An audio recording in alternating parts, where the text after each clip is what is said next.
we do a series that we started. We kind of ask runners why they run. Why do you run? What?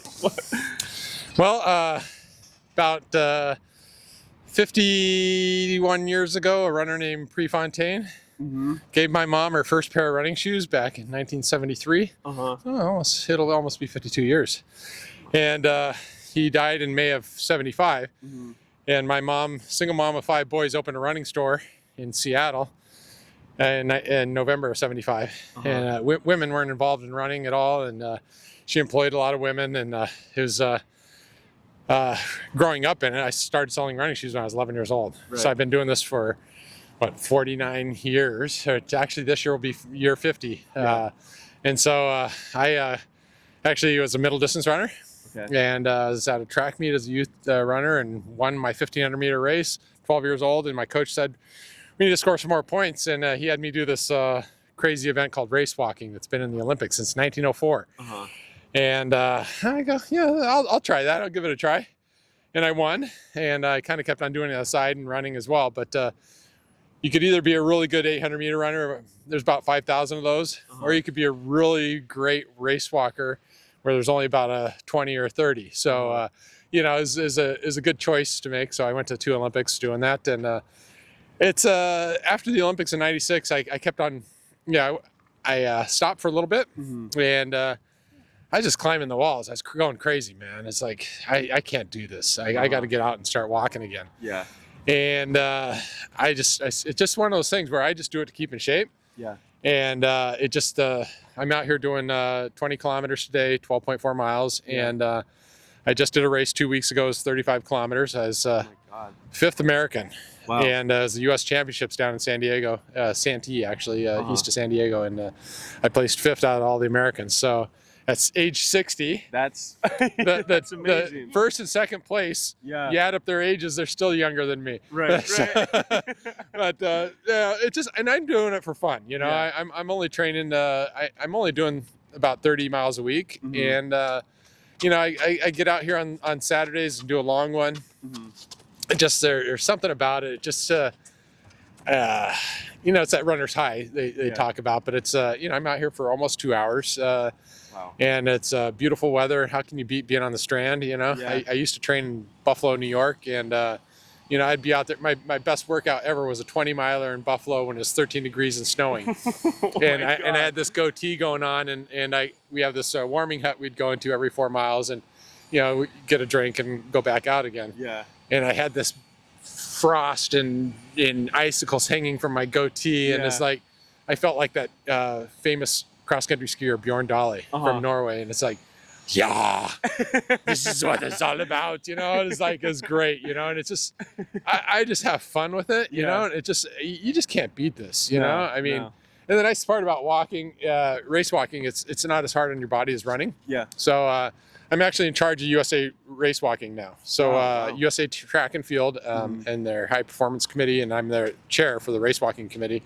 And so we're trying to promote the sport more now, and that's why I wear my colors a little bit, trying to get some middle distance runners to think about, because if there's only 20 guys qualifying for the trials, how easy is it for me to get a kid, 18-year-old, 20-year-old to come out and do this? If they're a decent 800 meter runner, if they run 2 minutes, or if they're a woman, they run 2:20 or whatever, come out and do it, give it a try at least. So that we're hoping to do that. We have a new website for us at usatf.racewalk.com. Okay. So that has all our information, calendars, coaching materials, all kinds of stuff that you need for race walking. And, so we're just trying to promote the sport and get some kids going, I see the kids out here from Run LA. They're training for the LA Marathon. And so it's great. I'd love to encourage them. I work with a lot of high schools in the area too. So, but just to encourage the athletes to get out there. They don't have to race walk, but it's if they want to go to the Olympics, that's the event to choose, really. You want to be a decent runner or a really good race walker. And if they qualify for the trials, there's LA 28, and then there's Brisbane in Australia, the 32 Olympics, and So I mean, most of those 18-year-olds. I mean, I made the Olympics when I was 28 and 32. So it's a older. Distance athletes are generally older. Yeah. But it doesn't prohibit some of these young kids to get out there and do it. So. Yeah. And kind of just for an idea, what was the pace kind of like for that? I mean, in race walking, what's like a per mile type of pace? The top guys are doing for 20 kilometers. They're doing about 6:20 per mile. Okay. Wow. Yeah.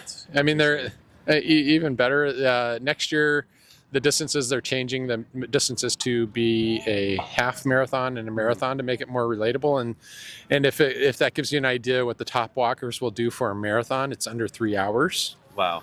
And most runners would love to go under 3 hours. Yeah. But that's what the top walkers are doing. Yeah. And so you'll see that next year. But this year we're trying to get our Americans to get back into the Olympics, and in Tokyo is the World Championships this year. So a couple of our top guys might qualify, and top women. So it's tough. A lot of the international athletes are fully supported, and we don't have a huge budget for our program, but we're trying to get it done. That's amazing. I'm promoting WCAP as a U.S. Air Force has a program. And they actually pay you to train if you qualify for it. So the Army does a similar program, but we have things in place where we can help out athletes. So for the college athletes, there's not a whole lot going on in the colleges. You have to go to an NAIA school, which is the smaller schools, Midwest and East Coast mostly. Okay. But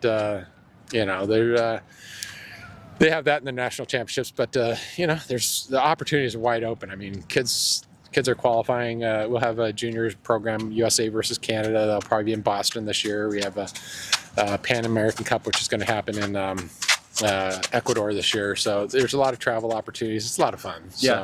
That's amazing. That's amazing. Thank you. Thank you so much for stopping. I'm Alan James. Okay. Allen. Awesome. James, and if you look up Alan James and Jimmy Kimmel, we did an interview with Jimmy couple years ago, and it's on YouTube, so that was a lot of fun teaching Guillermo and Jimmy how to race walk. We had a lot of fun with it. So it's you could always feel free to look us up on the usatf.racewalk.com site. So that's what we're doing, man. Hell yeah, it's so nice to meet you.